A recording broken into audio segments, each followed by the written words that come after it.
I didn't sell my soul to the cartel for $1 million. I sold it for $5,000, the exact price of my daughter's antibiotics and a pair of work shoes for my wife.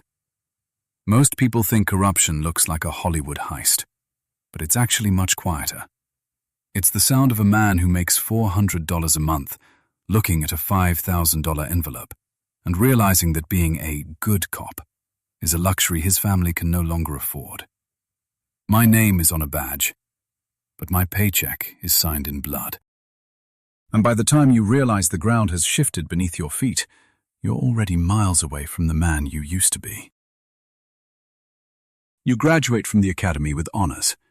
You remember the smell of the starch on your uniform and the way your mother cried when she pinned that silver shield to your chest.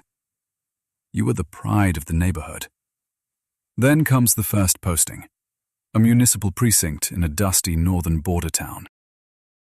The reality hits you like a lead pipe. Your salary is roughly $450 a month. After rent, groceries, and sending money back to your parents, you have exactly $20 left. Your patrol car has 180,000 miles on the odometer. Your bulletproof vest is 3 years past its expiration date. Your wife, Lupita, teaches 4th grade and brings home more than you do. That fact sits between you at every dinner like an uninvited guest. You are a protector of the peace who can't even protect his own bank account from overdraft fees. 3 months in, Commandant Robles calls you into his office. Robles has run this precinct for 11 years. No one can explain how he affords the $80,000 SUV parked outside on an $800 salary. He doesn't threaten you. He doesn't pull a gun. He just explains the plumbing of the city. The plaza is controlled, he says, leaning back. The police aren't the opposition. We are the management. He hands you an envelope. $250. A coordination bonus. The door is open. It's the middle of the day. That's how normal it is. You take it home. You don't touch it for 2 weeks. It sits in your sock drawer like a ticking bomb.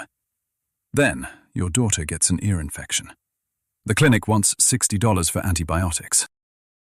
The public pharmacy hasn't had stock in months. You spend the money. You tell yourself it's a one-time thing. That's the first lie. The envelopes start coming every 2 weeks, always $250. You fix the bathroom leak. You pay off the credit card.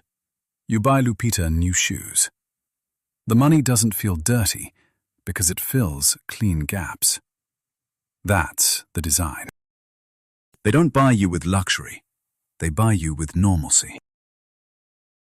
Your first real assignment is the checkpoint. Robles gives you a list of license plates. Those trucks pass. Everything else gets stopped.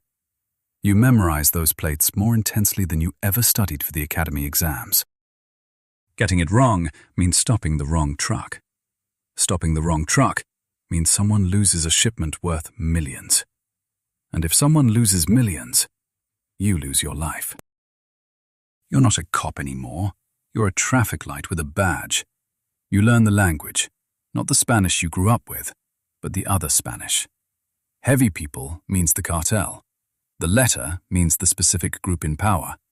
A gift means a bribe. He fled in a report means you let him go for a price. 2 languages, 1 mouth.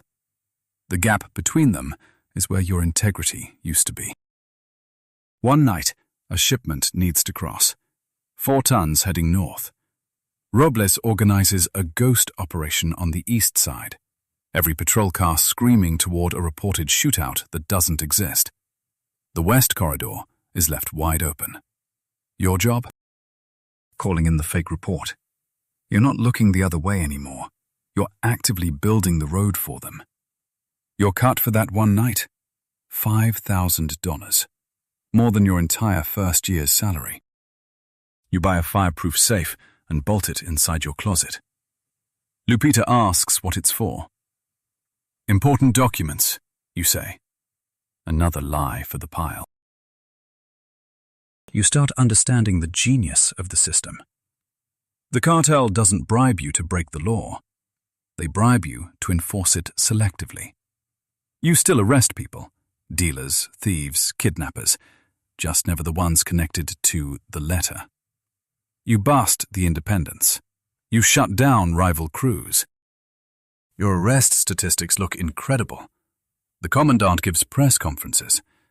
But every arrest is a competitive elimination, not law enforcement.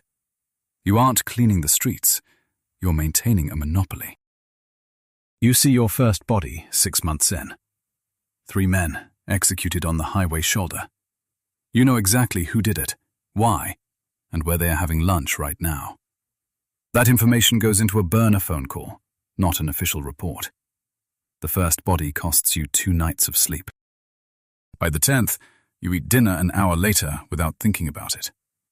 By the 50th, it's just paperwork. You develop the ability to look at a man with his hands bound and his face destroyed, then go home and help your daughter with her math homework. That ability should terrify you, but it doesn't. Because that's the same ability that makes your normal life possible. Your partner, Ochoa, starts asking questions. He's noticed the patterns, the trucks that never get stopped, the files that go missing. He starts keeping notes. He thinks he's being a hero. Your stomach drops. You tell Robles, not because you want Ochoa dead, but because you want to survive. Robles transfers him to a desk job, but Ochoa doesn't stop. He files a complaint with the anti-corruption unit. You find out because the anti-corruption unit is on the payroll too. It's not a bug in the system. It's the architecture. Ochoa is found dead 3 weeks later. 2 shots through the driver's side window.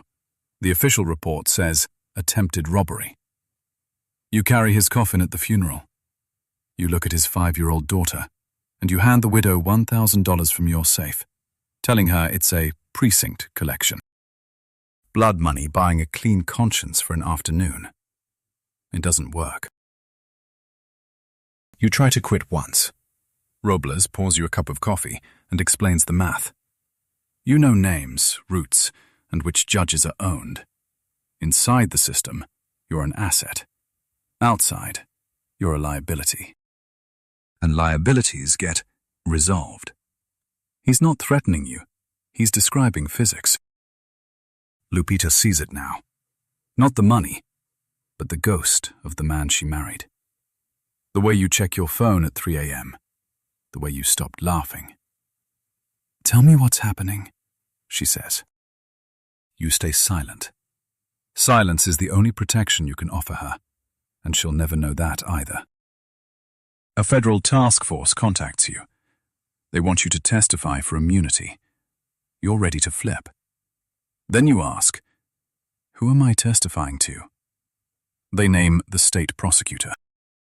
The same man you saw eating ribs and laughing with a cartel lieutenant at a private ranch last month.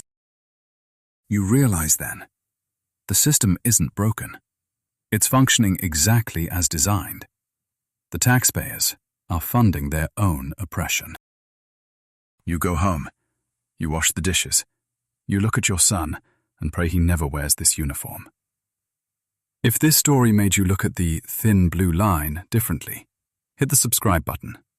Tell me in the comments, at what price would you break? Or are you already part of the architecture?